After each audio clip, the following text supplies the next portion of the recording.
মায়ার নবী মক্কার জমিনে ঢুইকা এবার নিজে ভাষণ দিতেছে।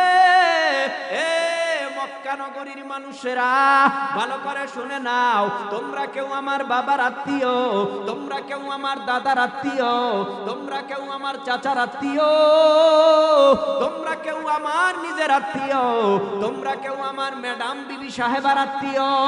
সাবধান, তোমরা ভয় পাবা না। তোমরা আমারে তো মারতে কম মারো নাই, রক্ত ঝরাইছো, আমারে জেলখানায় বন্দি করে রেখেছো, আমাকে ভয় দেখাইছো।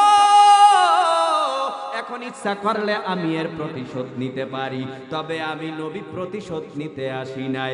আমি নবী মক্কা নগরীর সবাইকে সাধারণ ক্ষমা করে দিলাম। সাধারণ ক্ষমার আওয়াজ পাইয়া একদল বেঈমানেরা নবীর হাতে হাত লাগাইয়া কালেমা পড়ে মুসলমান হয়ে যায়, আর একদল বেঈমানেরা মক্কায় থাকবে না, দেশান্তরিত হয়ে যাবে।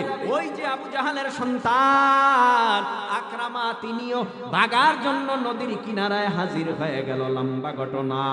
মায়ার নবী রহমাতুল লিল আলামিনের চাচাকে নির্মমভাবে শাহাদাত বরণ করাইলেন।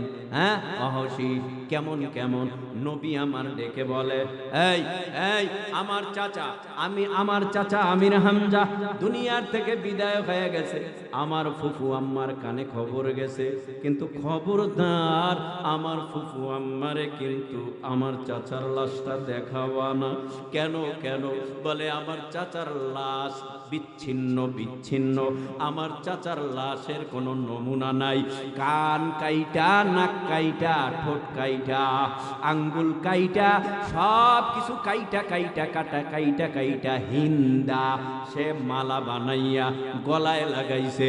গলায় লাগাইয়া কয়, দেখ মুসলমানের নবীর চাচার কান, এই দেখ মুসলমানের নবীর চাচার নাক, এটা তোরা দেখ।